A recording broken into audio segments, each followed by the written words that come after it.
Well, hello, you guys. It has been some time since we really have physically have talked, and I thought now is like just the best time, especially not only is it just because it's going into like a new year, but maybe like this is just gonna be like for all my girls, my women, anyone who's specifically dealing with PCOS, endometriosis. I think I'm saying that wrong. I don't know.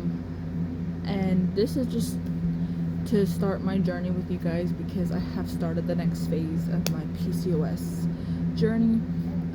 I had started my period roughly around the age of 11, I believe it was, and going into my mid 20s, on and off some birth controls, whatever, and got on IUD, had a miscarriage with my IUD, like it just, and then I finally got off my IUD because I was just in a lot of pain. I was constantly bloated. I was just like sick.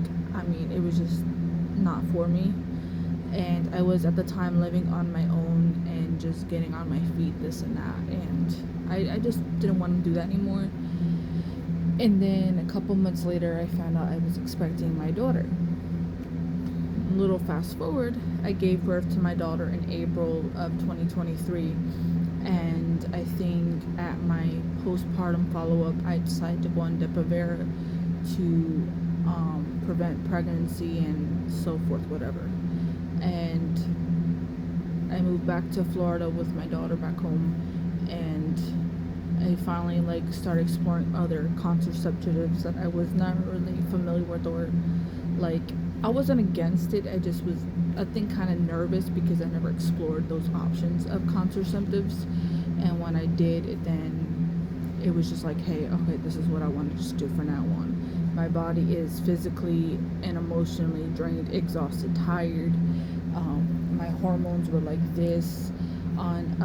Now, mind you, Depo-Provera can cause different symptoms for everybody. I'm just letting you know that in advance. But Depo-Provera for me, irregular periods, I did not have a period. I was not actively breastfeeding or like pumping with my daughter. I mean, I did a few times here and there, but I feel like formula was just my best option.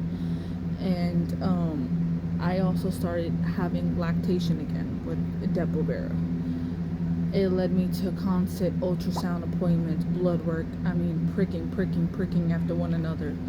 And it is just emotionally exhausting. Now, I've been off of Depo-Provera for about a year. Going into January will be a year.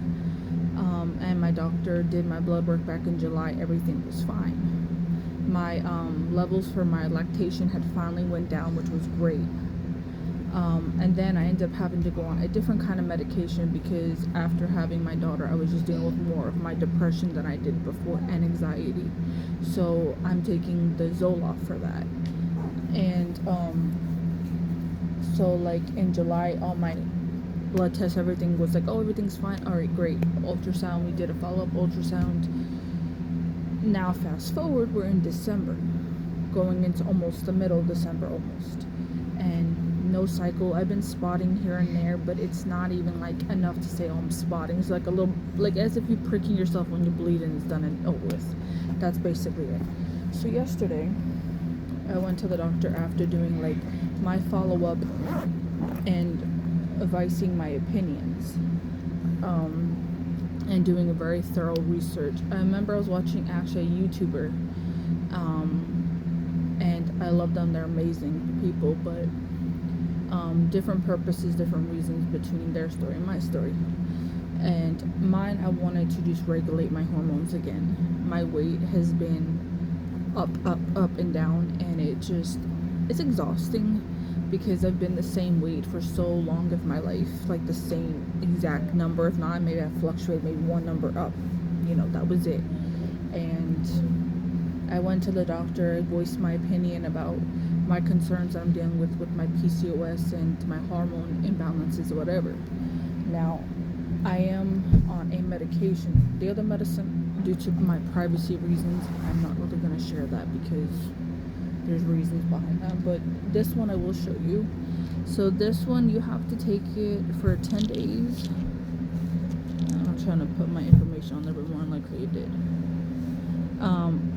It's supposed to help induce your cycle, and this I have to take every day for 10 days, same time, with food, and make sure you're hydrating and stuff like that. And then once this jump starts my cycle, I have to go ahead and start another medication to help my hormones, and then I have to go for a blood work next Wednesday, and then I have to go for another ultrasound. Nothing like getting probed or just, I think I prefer it on the top, but I think by now I'm so used to being probed, honestly, with the freaking thing, whatever the hell you want to call it.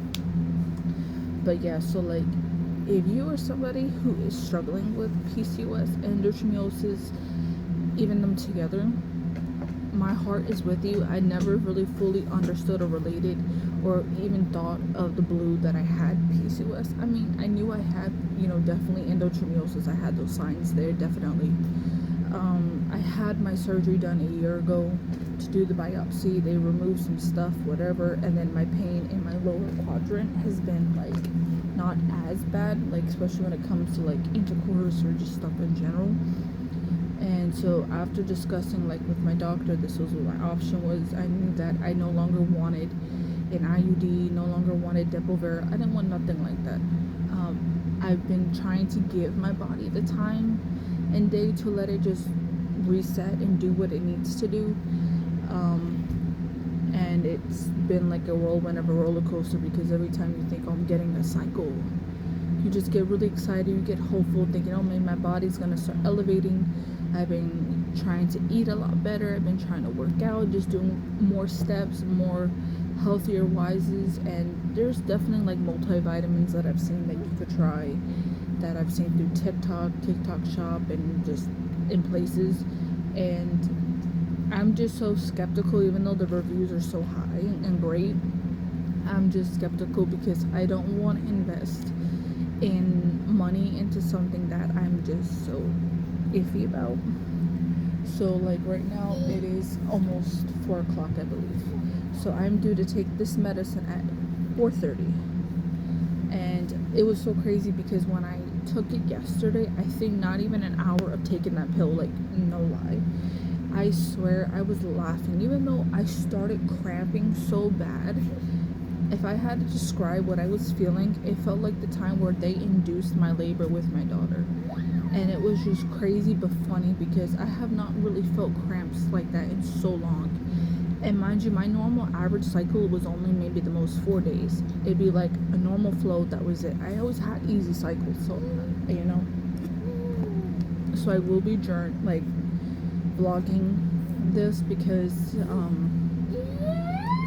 you never know who comes across this video or who can relate and has maybe a difficulty speaking on their voice about things that they're nervous or to advocate that are said for themselves. Like for me, I'm always feeling like I'm a burden or whatever when I go to my doctors.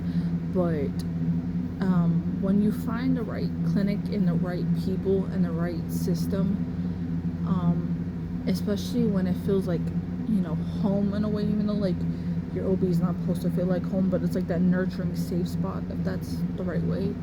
That's what I feel like. I've never really felt like I had the right gynecologist or just OB that has guided me or helped me and listened to my concerns thoroughly, and helped me to come with a care plan, basically. So I don't know how quick this medicine is going to work. Like I said, I am on, I think it was the highest dose they have. It goes up to 10 milligrams. Yeah, it's 10 milligrams. And let me see if I can cover my information. Well, I don't think it's gonna show it, but I'll just cover it. Like the name is like right there. I don't know if it's picking it up. And like they're like not even big pills. They're not at all. It's easy. So then when I start that and my cycle jump starts, then I gotta go and start on to another medication. And I'm anxious for this journey, but I'm also very, very, very excited, because this is something that I've tried my hardest to let my body naturally navigate itself, and I've really not had the best luck. I mean, I have a 2.5-year-old, and I'm so strict and so firm on what I want for her and what she digests, has, drinks, whatever. And I want to be healthy, so I'm around a lot more longer for her as well. And to just be able to feel like a woman and have my body do the normal things, I feel like it's something beautiful. A lot of people sometimes hate their periods, and that's understandable, because some people honestly really do go through brutal periods, or just cycle fluctuations or whatever. And no, I'm not trying to conceive or get pregnant anytime soon. If that's what's in my cards for the future, then that's in my cards in my future then. But if you want to be along on this journey to see, what happens, and you can relate to this type of, video and so forth on, just, hit the bell, turn on your post notifications so you never miss what is going on in an update. And I love all of you guys, and I hope all of you guys are well and staying safe. And may God bless each and one of you guys. And thank you to everyone who has followed me on my journey, who has actually still stuck on my channel from the very start. So, talk soon.